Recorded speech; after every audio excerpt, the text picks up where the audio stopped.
Hello, this is Garson, and this is the Star Cleric. So, this is a very easy caster to play, but it's also ridiculously powerful. So I'm just going to demonstrate it really quick. I'm going to upcast Spirit Guardians. I'm going to drop some Starfall from the heavens. Boom! And drop some little star shards with the radiant orbs there. And now, I can literally just attack while moving, and I get some really cool benefits like the Dazzling Breath on the bonus action. I get the Warding Flare reactions, pretty hard to hit me, and you get hit on retaliation. And then anybody who comes near me is going to take some nice star damage. Oh yeah.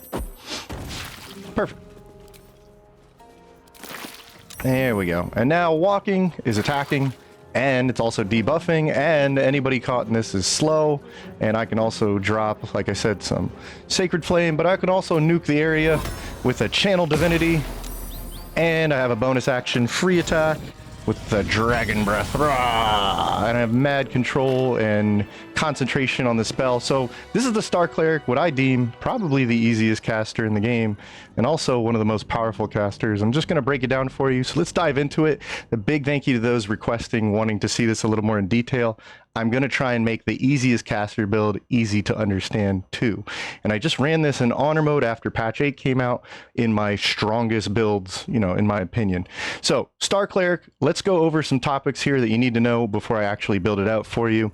I do like to make these so you can build whatever character you want, so you don't have to play it exactly like this. But to understand it, why Star Druid? Well, 2 levels of this subclass. Patch 8 gave us a new Druid subclass, Circle of the Stars. And we're going to keep it really simple. You get to level 2, take the subclass, and you'll get 3 starry forms down here. But we're going to basically talk about the dragon, so let's just focus on that. Now, all of these star forms, including the dragon, last all day, and they only take 1 wild shape charge to use, just so you know. So I'm going to leave this up on the screen while I talk about it. But basically, the dragon's most important thing is that it always allows us to roll a 10 or higher on the saving throw dice if we were hit and we were about to lose concentration. So if you ever lost concentration on, say, haste, or you're going to see Spirit Guardians in just a moment, or anything that's important, you know how frustrating this is. 2 levels of Star Druid can easily fix that without getting into too much detail about it. The other cool thing is, you saw the Dragon Breath. I get a free radiant damage spell. It's not really a spell, it's just a free class action. It's free because we can use it at least once. Well, we can always use it only once per turn. We get to use it on our bonus action, so it frees up our action to use something else. And it always does radiant damage, at least half damage. But if we effectively have the right spell accuracy, spell DC, we can always do full damage, and that's essentially what we're going to go for. So just by using Star Druid level 2, basically, we effectively have what's called advantage on our Constitution saving throws. Okay? So this is, I guess, the easiest way to explain why advantage is so important for concentration is you can always roll a 1, and it doesn't matter how many saving throw bonuses you have, you're still going to lose concentration on that important spell and screwing everything you're trying to do, right? So this effectively gets us advantage, gets rid of rolling a 1, because we are guaranteed to roll a 10 or higher when having the star form. So we have something even better than advantage. Most hits also, just to keep things simple, like I said, and easy, when you take hits, there's a threshold you have to pass. That's the saving throw. Most of the times this doesn't go past 10 unless you take big damage. So there's ways we're going to mitigate taking damage, from armor class to warding flare reaction and so on and so forth. But let me get this out of the way. Essentially, we need a really good bonus here and a really good baseline roll. We can always get past what's usually 10 on the saving throw. So if we're always rolling a base of 10 and we have some bonuses, we're actually always getting at least a +4, +10. That's a 14. We never lose concentration because of this. So now we can effectively, or be very efficient on concentration, and pretty much cast it once and forget about it for 10 turns. So we just don't want to fall prone. The only other way we're going to lose concentration is slipping on our butts and falling prone and immediately losing concentration. That sucks. If you've seen it happen, you know what I'm talking about. So then, with Star Druid out of the way, what's the most important thing to concentrate on, and why are you saying Light Cleric? So Light Cleric already was stupidly good for a lot of reasons. I'm not going to go over all of them, but the main one is we want Spirit Guardians, which is a cleric thing we can get anyway. So we're going to choose Light Cleric for specific reasons, but Cleric in general at level 5 is going to get Spirit Guardians, which is the spell we're going to concentrate the most. So let me leave that up right now. You can choose Necrotic or you choose Radiant, but obviously we're going to go with Radiant just like the Dragon Breath. It's a level 3 spell. So you can upcast it. It's going to do radiant damage in our case, and it always, once again, does at least half damage. So if you've never played a caster, trying to give you something that you don't really have to understand spell save DC, the aka the spell accuracy. Okay, doesn't mean we're not going to focus on it, but at least you'll always do damage, plus you'll always slow down targets, and you don't have to learn how to keep casting it and whatnot. And the Star Druid is going to keep it easy to learn how concentration is so important. So you can also upcast the damage, which takes this to a really crazy, insane level. So 68 isn't the craziest damage, but considering you'll just hit people without even casting it past the first time, and all you have to do now is just walk up to your opponents, or if they're standing in it, the start of your turn, they're going to take this damage and be slowed in that area. So again, basically for 10 turns, walking is now attacking. You just cast it the one time and walk into things, you have offense.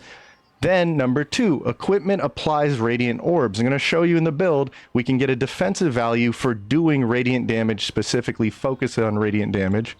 And then 3, you're slowing enemies down, which is control. If you can do in honor mode, especially one spell that gives you all of the offense, defense, and control, something you typically would have to focus one spell on doing, that's insane.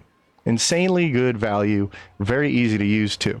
So let's also think of this as, it's not really this, but approximately one spell slot is going to be like casting for 10 turns worth of spell slots, because we just keep running around and getting all this value, 1, 2, 3, out of that one cast for 10 turns if we maintain the concentration. So action and bonus actions are also freed up, which makes this go even further beyond really ridiculous. Now you could drop a Sacred Flame, which doesn't use resources, and the way we're going to build this character, this does not miss on average. Plus it gets enhanced by what we're building up with Spirit Guardians. You have options like the Guiding Bolt. You can do things on your bonus action like save an ally with Sanctuary, and you get a free attack on your bonus action. So freeing up the action and bonus action, I can't make this any easier, and I can't exclaim any more than this why this is so powerful of a build and beats honor mode in the face. So we can use Bless or Shield until we get up to the Spirit Guardians. You're going to ask me, well, what should I use until I get Spirit Guardians? Well, there's some good concentration effects that benefit from the star, but I'm just going to make it simple for you. Use Bless. It gives you or 3 other creatures, 3 allies, more attack accuracy, the attack rolls, or the saving throw. Well, you get a benefit. So it's going to give a little more dice rolls to their accuracy, plus their saving throw benefits. So that's going to be really great in the early game, helping you hit targets when sometimes it's a little tough in honor mode or any mode. Just trying to land those hits is important. So this means we can also all in on radiant damage, and there's some specific effect that I want to go over in the build time. We'll get there, but it also relates to the cantrip, the bonus radiant damage we get for hitting rather than just doing half damage, and some other sources, plus the radiant orbs condition we'll talk about in a moment. And we're also blessed in this multi-class, mostly Cleric, but with this multi-class we have Guiding Bolt, we have Sanctuary, which can really save your friends. I highly recommend this. Just one level of Cleric, super easy to use. Essentially they become invincible as long as you don't attack. Read into it a little bit more. I've kind of hyper simplified it, but it's very powerful all game. Guidance is excellent outside of combat. Toll the Dead is an excellent cantrip you should use as a complement to Sacred Flame, and is brand new thanks to patch 8. Daylight can really save you in certain situations. You should understand. I'll give you the hint: zombies and undead and vampires. Shillelagh can turn your staff into a weapon using your wisdom, which you'll focus on this build. Freedom of movement is excellent for what we're trying to do because nothing can slow us down or paralyze us. Longstrider gives us and our allies even more movement, so again, great for what we're doing. Excellent for really any team. And enhanceability is once again like guidance, something really powerful outside of combat. And of course we do actually have some area terrain spells like Wall of Fire. So I don't want to explain all of those because we're just going to keep it simple. You do get Radiance of the Dawn, which is once again a radiant damage, and this is where specifically Light Cleric also comes in.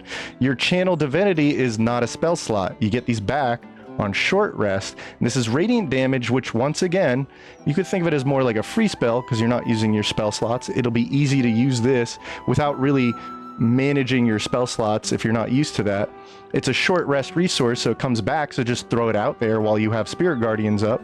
And at level 1 or at level 2 Cleric, you get 1 use of this per short rest, but you get better and better using it. As it gets stronger, you also get more charges of it. At level 6, you get 2 per short rest. And just like Spirit Guardians, it at least does half damage. It's going to benefit from the Radiant Orbs we're going to talk about, and it does a huge area, like your big star nuke dropping an orbital bombardment around you, hitting everybody. It's just really flavorful anyway. But it's also powerful considering what we're doing. And then finally, Light Cleric is also amazing for this combo because Light Cleric gives us the amazing reaction of Warding Flare, and later on it's improved Warding Flare. So the level 1 is Warding Flare, it just affects yourself. Level 6, Ally, the improved Warding Flare affects allies as well. It's a reaction, you will have to spend your reaction point, so no opportunity attacks. But overall what this does is it adds disadvantage to an attacker, you know, once per the turn with your reaction. We'll keep it simple like that, but you'll see its value in just a moment. Let's actually build this character. Right, I'm not going to fill in all the details, but just to give you a heads up, here's how we should start it, and I'll keep it simple.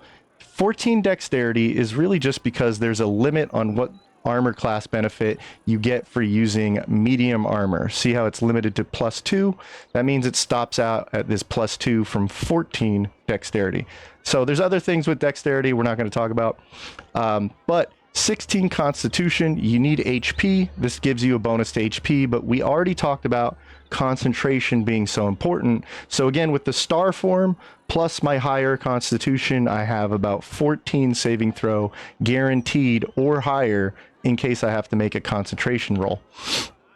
Finally, wisdom's the one stat we actually have to focus on, and we'll raise it to 16. This is effectively going to be better odds at full damage because it determines your bonus to quote-unquote spell accuracy. In reality, it's spell save DC, and I'm not going to go over all of this in just this whole video. So there's also defensive value in wisdom saving throws. You'll learn those as you go through the game, or you're already familiar with it. So feats, there's only 2 with this multi-class. Sure, you can modify it. Like I said, I want you to play what you want. You can modify this, but to keep things simple, if you don't know, just stay with the 2 Star Druid and 10 Cleric, because we'll take just boost to our wisdom until we're up to 20 wisdom. No other crazy metagame knowledge is really needed here. So why this is so strong in terms of a build where it all comes together is if we grab these pieces, you can get these around level 4, 5, 6, depending if you know where these all are. The earliest piece here is the luminous armor, but the luminous armor, the luminous gloves, the 2 rings, the Callous Glow ring and the Coruscation ring, all of these play into what's called radiant orbs. And you can see what radiant orbs do right here. Effectively, to keep this just straightforward, every stack of this, every turn that this is enabled on an enemy is going to make it -1 to their accuracy when attacking. So we could stack this up to 10 times.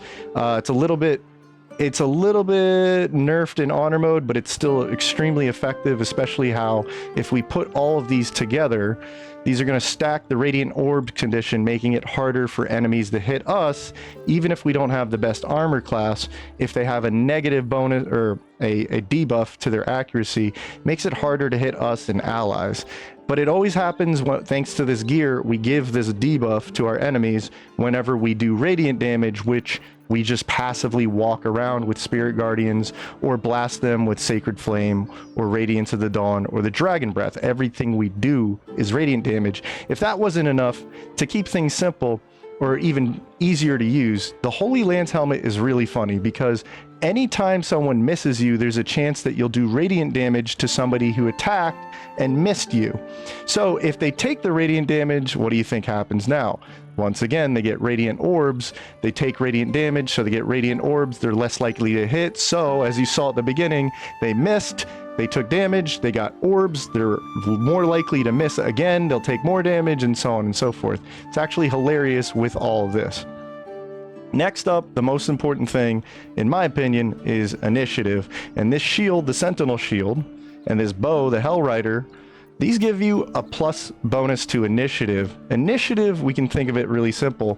If you go first, you can do a lot more, like run up to them with Spirit Guardians, or save your friends who had a bad round last turn with Sanctuary, and so on and so forth, right? So that if you go first, you have the initiative benefits, you're doing a lot better. Cloak of the Weave and the Amulet of the Devout right here raise your spell save DC. Again, if you don't understand what spell save DC is, I'm going to make it super simple in this build. It's just your odds at getting full damage rather than half damage on the Spirit Guardians and whatnot. Okay, so Boots of Striding is the last really important piece, because we can already take hits and more than likely maintain concentration, but the Boots of Striding makes it impossible to be pushed around and go prone as far as I've tested it, but you have to concentrate on something. So when you're concentrating on Spirit Guardians, you can't slip on ice, nobody can push you, no one can throw you, you're immovable. So this is super important because now nothing can stop us, and if we combo it with the freedom of movement, nothing's going to slow us down. In fact, we're the difficult terrain, and we determine how the battle is going to be flowing. So Vigilance Elixir is something I highly recommend early on when you don't have the initiative from your equipment, like the shield and the longbow. You can't be surprised, and it'll raise your initiative by 5. Later on, once you have this stuff, you want to go with the Battle Mage Elixir, because the Battle Mage Elixir is going to give you a big boost, +3 of Arcane Acuity, which is just really simple. It just boosts this thing by 3 passively for the whole long rest period, and again, it ends up raising your odds, which effectively raises your damage output potential. Plus, you can actually hit with Sacred Miss for once. So sum is greater than the parts. This is the whole point of the build and why it's so easy, but also stupidly powerful. So the star form, again, in conclusion, just makes it super easy to concentrate on Spirit Guardians, which is definitively one of the strongest concentration spells in the game for the value you get out of it. And because we keep doing radiant damage, we can focus on the Radiance Dawn. We get a free cast of this, quote unquote free, so we don't have to waste our spell slots on such a big, massive spell that we can actually use because we're just not even using our action while concentrating on this. We can also just passively use Sacred Flame. It doesn't use any resources, and it actually hits pretty hard thanks to Light Cleric, which actually gives it a boost in damage from our Wisdom. So this +5 extra damage and the other things we're doing with. So then you have Armor Class, that Radiant Orbs debuff, and the Warding Flare reaction we were talking about. If you come together, you're actually really hard to hit thanks for being a Light Cleric and using all the gear with the Radiant Orbs. And you have just enough Armor Class from the medium armor and the shield. So Sanctuary also can save friends. This is stupidly easy to use. Just to go over it one more time, it's a bonus action. It's a level 1 spell slot. You can just throw it out there. Your Spirit Guardians freeze up your actions and bonus actions. So you can literally save someone on the verge of death. And then once they're all right and rain, they can get back into the fight. As long as they don't attack anybody, they can heal up and get ready again. And then there's free movement, which again, before people ask what my suggestion of spells is, I have to keep it simple, but this is a standout because you cannot be paralyzed and you won't be slowed down by difficult terrain. It's absolutely worth it because it's a level 4 spell slot, sure, but it lasts all day, and you can cast it on others if you want to, but obviously I'm saying cast it on yourself. How do you actually play this? Well, I have older videos going over Cleric and Light Cleric and Radiant Orbs. I'll link that, but I just did the strongest builds run, and this was easily passed as a grade of it's definitely one of the strongest you can run in honor mode, but it's also, in my opinion, the easiest build you could run, and I really want to see people play honor mode. If you want, come join the stream and see what I'm talking about. Right now we're doing more of a casual run, but just ask questions and comments in the chat or in the comment section, and I'll link some of the useful stuff related to this. But I want you to play honor mode. I want you to beat it if you haven't, or I want you to play it in ways you've never played, or make cool characters and win and beat the brain at the end, because you guys are my sponsors, so I really appreciate you. Thank you for watching. I'll link the rest, but otherwise there's some member support on YouTube. Otherwise, go play the Star Cleric. It was awesome, it was powerful, it was easy, but it was also fun.